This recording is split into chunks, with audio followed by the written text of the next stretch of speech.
Prostitutes of Reddit, what is the weirdest thing a client asked you to do? Distant cousin turned back from years of being a hooker told me that the weirdest thing a client ever asked her to do was play housewife for an entire day.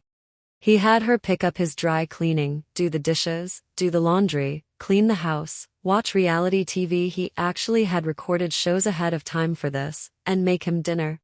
He paid her $1,500 and then cuddled her at the end of the night. Apparently he looked at pictures of his long-dead wife who liked very much like my cousin and quietly sobbed himself to sleep. I've done this sort of work in the past. I had a client who always contacted me 3 days in advance to our scheduled meeting. He always wanted me not to shower, bathe, clean, you name it, for at least 3 days, and he always wanted me to take a shit 1 hour before meeting him without wiping my ass afterwards. He liked to clean me by slowly licking me all over, ass included. Edit, wow, haha, was totally not expecting my top comment to be about ass licking and poop eating. I have to go to bed, but I'll continue to answering questions tomorrow morning. I got paid $1,500 and the whole thing would last 3 hours. I am a sometime freelance erotic masseuse. I only do the old rub and tug when I visit New York, because my new home is too small a city and I don't want to run into clients at the grocery store. For some reason, Hasidic, super strict night cult branch of Judaism, Jewish men love me and can happily bend whatever moral/religious code they live by to have me touch their penis as long as they think I am a shiksa. I was contacted by an older Hasidic man who saw my picture in my ad and started asking if he could perhaps make some special requests for the massage. I heard him out because sometimes it's harmless and I'll just charge more to let someone suck my toes or something. First, he asked if I would keep my clothes on. Hell yeah. Then, did I have any black pants, and perhaps a black button-down shirt? Sure. Did I happen to own any boots? Tall, black boots? I used to be a goth, so, yup, big ol' stompy, knee-high, lace-up combat boots. I look so tall and strong in my pictures, it's so attractive to him. In addition to the massage, could I be really strict with him? Could I sound mean and order him about some? Dominant work, I've been a pro-dom before, so no big deal. But submissives and fetishists usually go for skirts, stockings, and corsetry with the big boots, not pants. Where is this guy going? And then he asks if I, maybe, have or can get a hat. A military hat? A black military hat. And then I realize that this pleasant-sounding old Jewish man is asking me to dress up like a Nazi and abuse him and then jerk him off. Well then. I did not end up seeing him, but I probably would have if he was willing to pay enough. I don't mind playing jackboot sex therapist, but he kept asking about my ethnic background and I finally got fed up and admitted I'm technically a Jew. For some reason, that is what makes the whole scenario not okay for him. To those of you who earn a good salary in a low-stress job, what do you do? I'm a medical radiation technologist. I think my job is one of the least stressful. We don't work long hours like nurses and doctors, and our only main priority is to take diagnostic images of patients. But once we're done, they're taken away by porters, so we spend little time on patients. At the end of the day, when we finish our hours, we just head home and relax. I find it a relaxing job. Gets easier the better your skill set, and there's usually people to help you. This is strictly for x-rays only, not CT or MRI, of which is more stressful since you're on a schedule. I kind of like my job. I'm an operator at a nuke plant. I make up to $180K depending on how much overtime I work. If I don't work overtime, I make $140K and only work 32 to 48 hours a week. It's shift work, which can take a toll, but it's a union job and we're treated very well. It's low stress in a sense where if you can pass the monthly exams demonstrating your knowledge of nuclear plant operations, you shouldn't be concerned. But if you're not as book smart as the rest of the crew, you can have some problems passing the initial training you receive and the continuing. So, moral of the story, if you can pass the training, it's very low stress. I'm a truck driver, home every day. Just listen to music and watch the sunrise. Make about $80K. Could make much more if I put in the hours. The worst is having people complain about you existing. Just gotta have a screw 'em mentality. I wouldn't recommend truck driving to others though. It's very hard to get a good paying job. I got very lucky and had a home daily company hire me the moment I got my commercial driver's license. Long haul drivers actually make less than home daily drivers, which nobody seems to understand.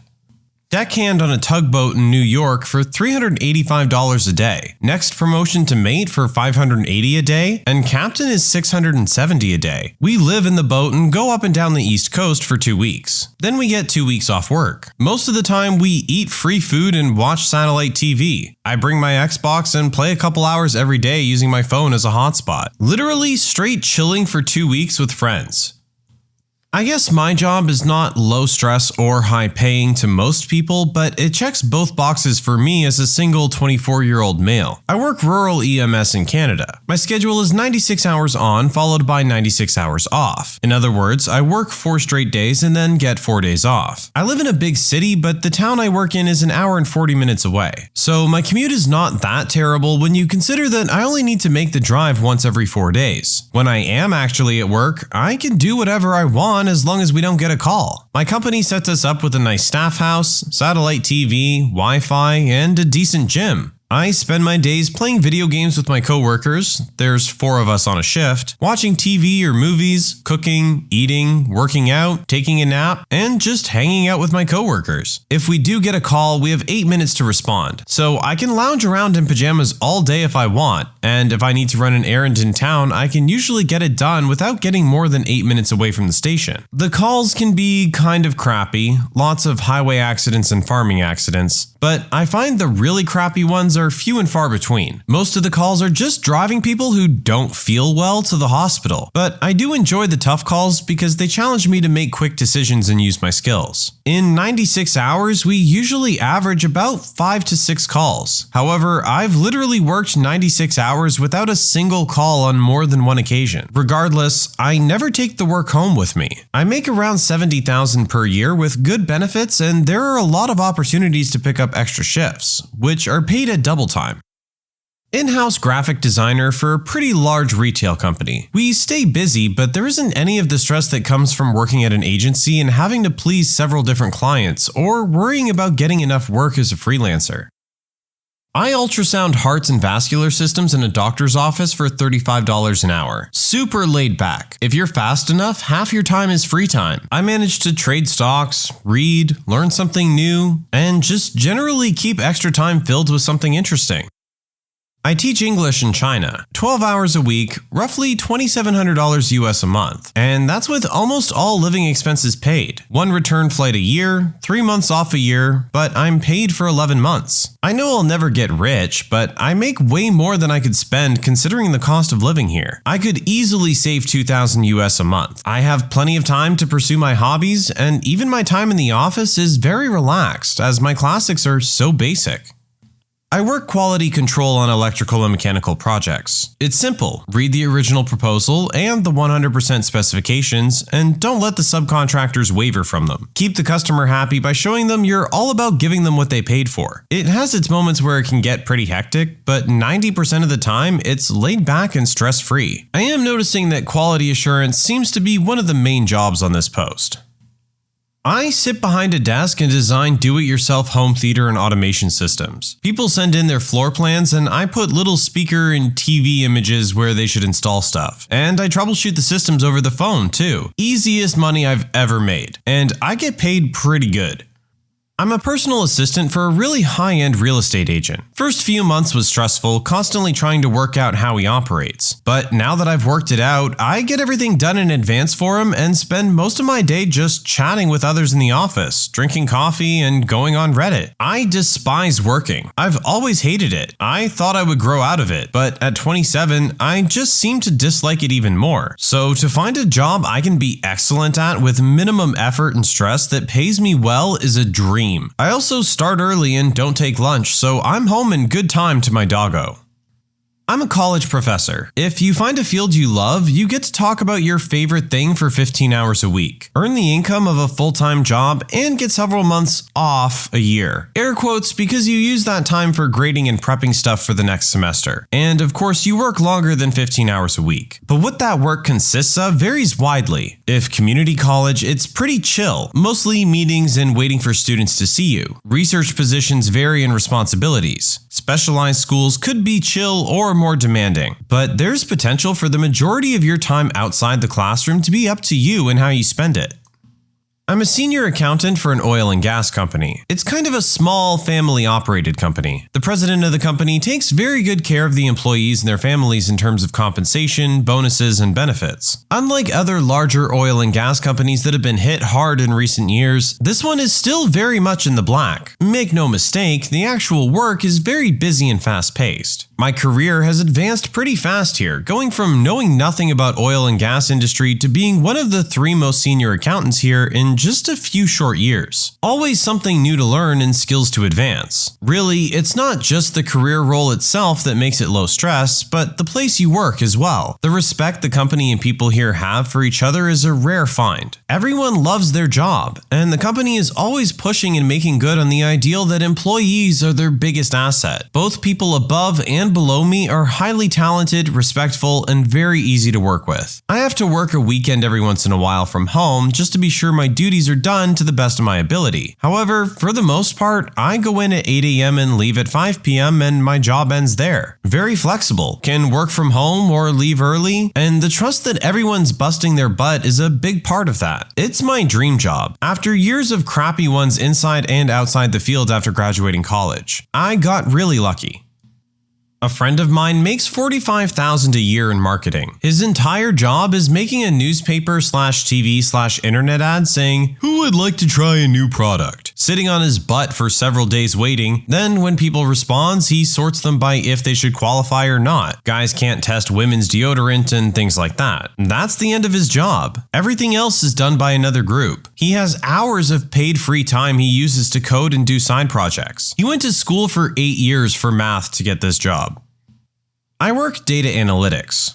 Today, I make $75K plus salary, good benefits, working Monday to Friday, 7 to 3:30, and all from home. Haven't worked a weekend or night or more than 40 hours in years. No commute, no traffic, no office drama, no dress code. No degree, no special training. Just an eye for patterns and fascination with data. Started my career 13 years ago doing outbound telemarketing for a credit card company. Nights and weekends for around $9 an hour. Basically the first job I could find with health insurance. About once a year, I looked for something that was a little bit of a stretch and move for a raise, master the job, and move again. Going to school now for a degree only because my work will pay for it.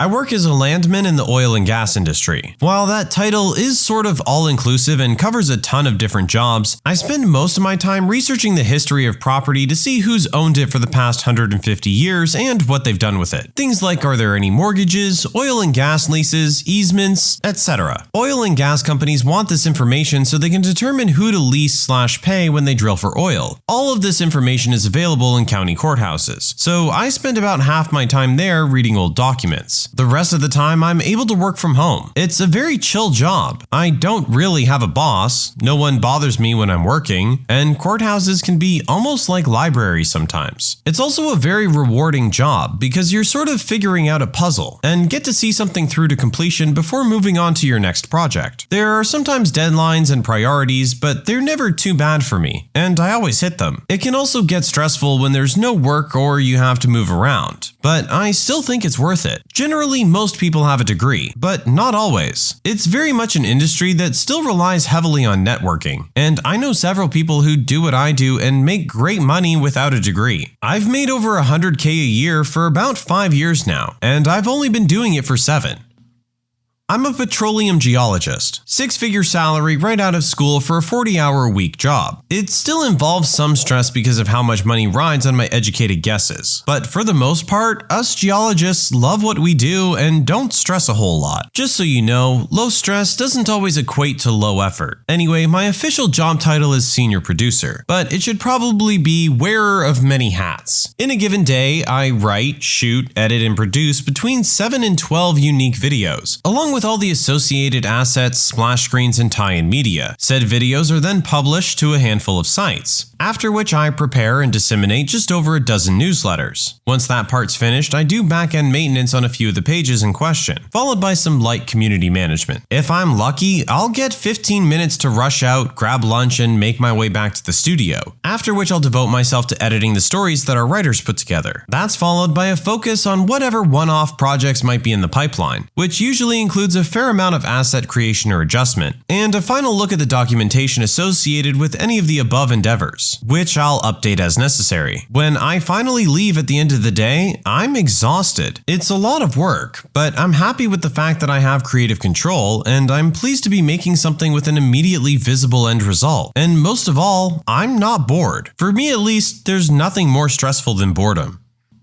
I'm a carman. I inspect and repair freight cars. Most of the time, work is laid back and easy. Sometimes I have to work in crappy conditions like a heat wave or torrential rain or freezing temperatures. Sometimes I have to lift heavy stuff or do sustained hard labor, but those days are rare. Stress only comes when the yard is all messed up and the yardmaster wants us to magically unmess it, or when managers come snooping around to try and get you in trouble. Again, rare days. The job suits me and pays me enough to be comfortable. My schedule sucks, but they're hiring, so I'll finally have some seniority. I work for one of the world's largest board game companies. Most of my job is granting studios in other countries access to our files so they can translate them and sell them in their country's retailers and then pay us a royalty. I get to go on trips to check out their studios to make sure they're up to the job, go to a lot of game conventions, and literally am required to play games with the coworkers I love at least a couple times a week. The benefits are great, and being only 2 years out of college, the work experience and salary are good.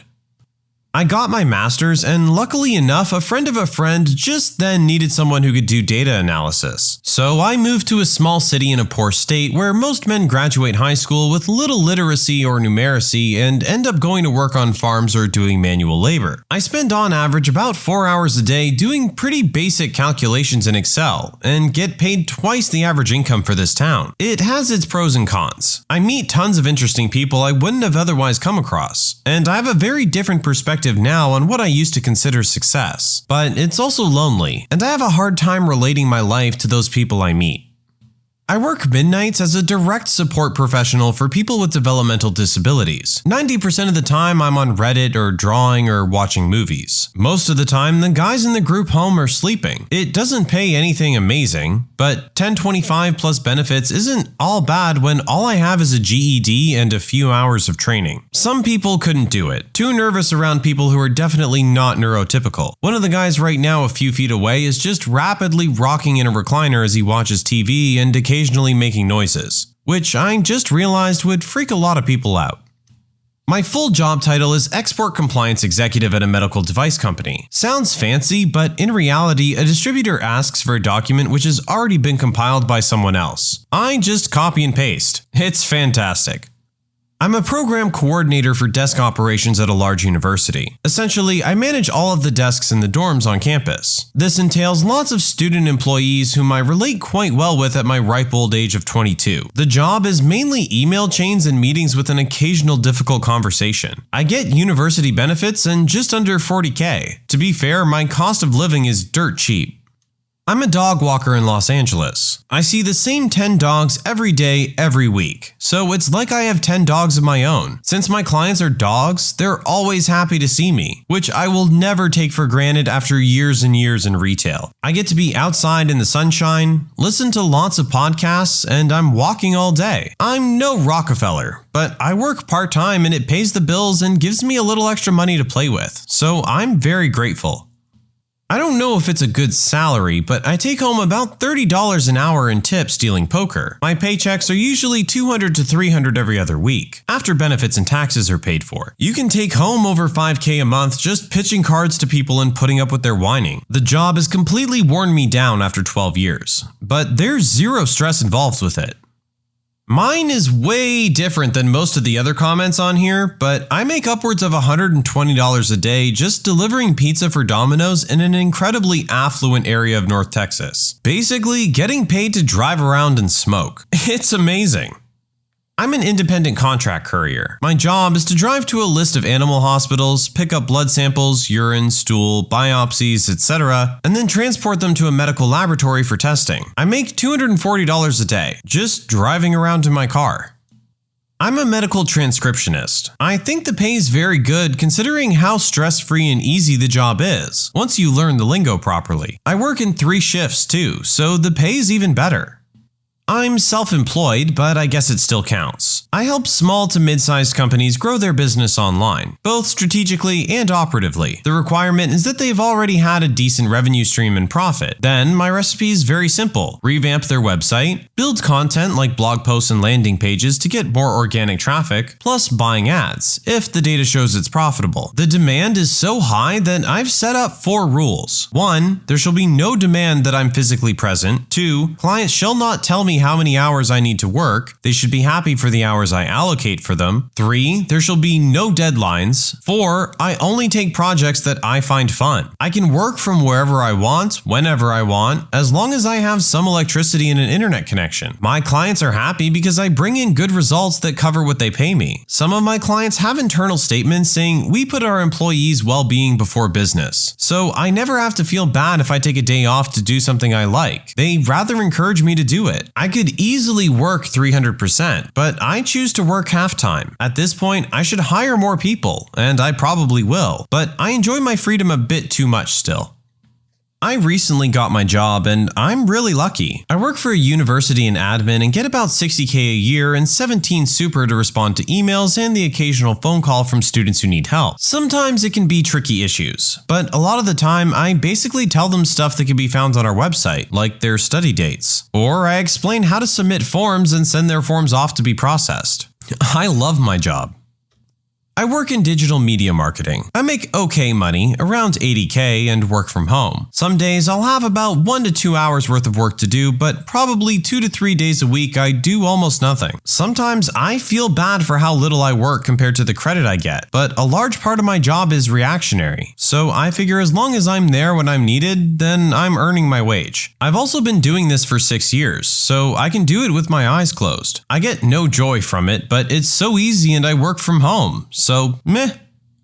I work in swimming pool repair. I get paid by the job, not by the hour. So if I want to mess around all day, I do. If I want to make a buttload of money, I bust my butt all day. I get to make my own hours, I quote my own prices, and I knock off early for a matinee or for a beer with friends whenever I want. I average about $75K a year. I work in software quality assurance. Pays about the same as developers, unless you're on top tiers or specialized, but way less stressful. Also, the hardcore programming autistics don't enter this field since it's not actual coding, so competition for good jobs is less. Most just run or write tests and tell nerds they're doing things wrong. I'm a teacher for students who don't give a crap because their parents are rich. It's often frustrating that they don't want to learn, but then again, pretty easygoing because you can reuse old teaching plans without feeling guilty. Parents, students, and administration only get upset when I'm fed up and expect at least some of them to do their work. Currently, my contract rolls in desktop support. I'm not sure if I'm just lucky or great at my job, but nothing breaks and I only really spend 10 minutes a day total fixing things. This email won't send, that's because the email address is incorrect, that sort of stuff. I'm more here for a just-in-case scenario. It's okay, but I miss my previous roles on a service desk being hit with calls for 8 hours a day. I get in, blink, and it's time to go home because it's so full on. The days go pretty slow here and I end up exhausting Reddit by lunchtime. But for $35 an hour at 21 years old, I can't complain. I'm a garbage man. I switch between a 2-man truck and the scale house at the transfer section. I make $50K a year to dump your trash and tell you where to dump your trash. It's a town job. We're one of maybe 6 towns in Connecticut that hasn't privatized trash collection. When you subscribe, make sure to hit the bell to turn on notifications. Put the playlist on in the background to finish listening to all the stories, linked at the top of the description. And if you like Am I the Genius, give Am I the Jerk a shot, linked in the description as well. Either way, thanks a lot for watching, and we'll see you guys next time.